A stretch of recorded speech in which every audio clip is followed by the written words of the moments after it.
solemnly swear I, John Fitzgerald Kennedy, do solemnly swear that you will faithfully execute the office of President of the United States that I will faithfully execute the office of President of the United States and will, to the best of your ability, and will, to the best of my ability, preserve, protect, and defend the Constitution of the United States. preserve, protect, and defend the Constitution of the United States. So help you God. So help me God.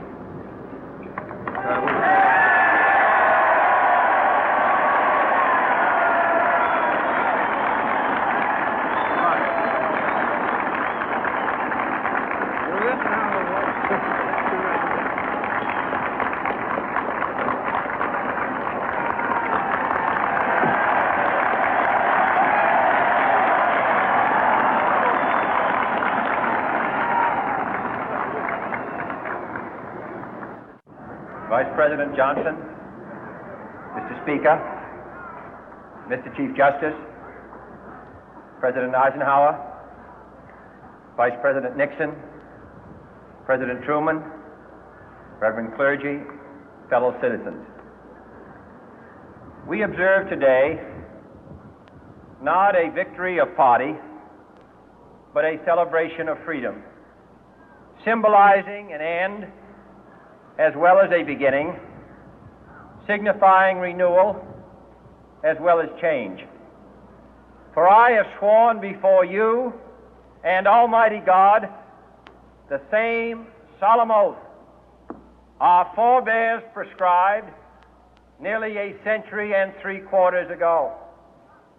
The world is very different now, for man holds in his mortal hands the power to abolish all forms of human poverty and all forms of human life. And yet the same revolutionary beliefs for which our forebears fought are still at issue around the globe. The belief that the rights of man come not from the generosity of the state, but from the hand of God.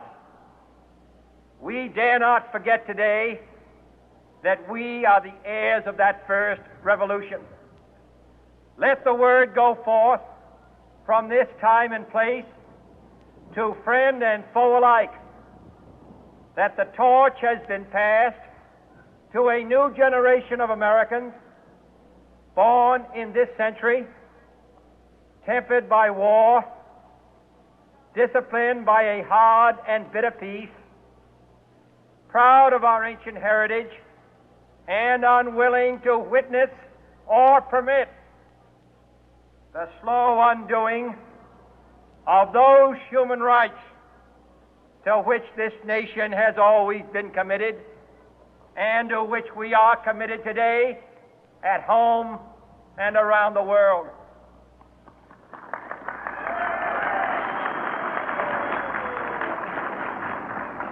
Let every nation know, whether it wishes us well or ill, that we shall pay any price, bear any burden, meet any hardship, support any friend, oppose any foe to assure the survival and the success of liberty.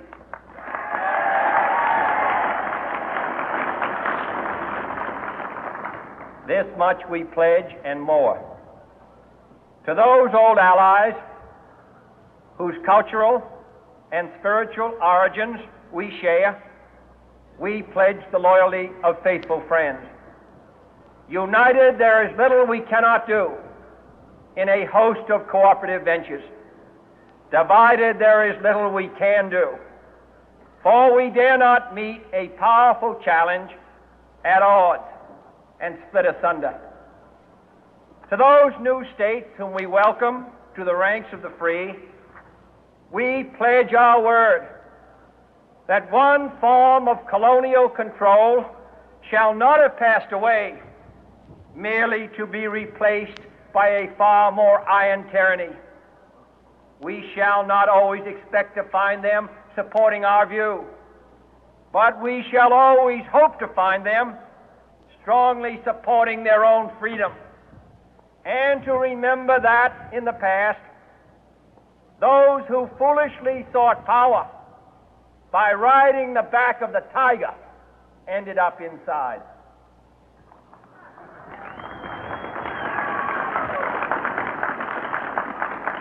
To those people in the huts and villages of half the globe struggling to break the bonds of mass misery, we pledge our best efforts to help them help themselves for whatever period is required, not because the communists may be doing it, not because we seek their votes, but because it is right. If a free society cannot help the many who are poor, it cannot save the few who are rich.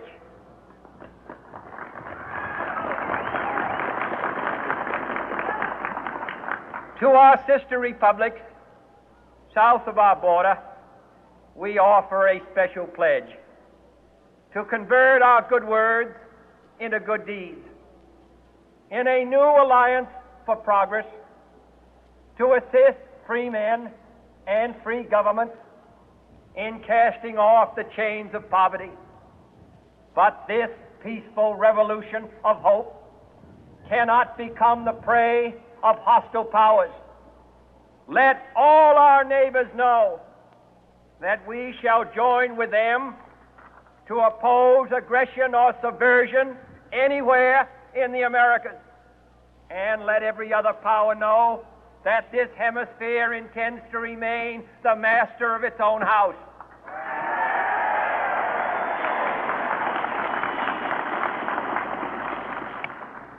To that World Assembly of Sovereign States, the United Nations, our last best hope, in an age where the instruments of war have far outpaced the instruments of peace, we renew our pledge of support to prevent it from becoming merely a forum for invective, to strengthen its shield of the new and the weak, and to enlarge the area in which its writ may run.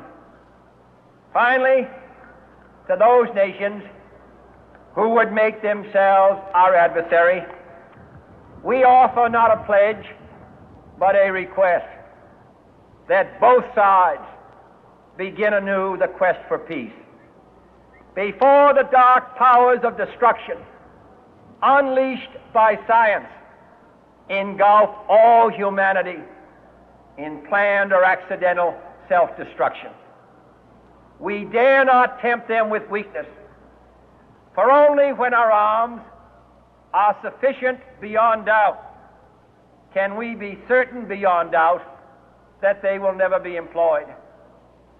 But neither can two great and powerful groups of nations take comfort from our present course, both sides overburdened by the cost of modern weapons, both rightly alarmed by the steady spread of the deadly atom, yet both racing to alter that uncertain balance of terror that stays the hand of mankind's final war. So let us begin anew, remembering on both sides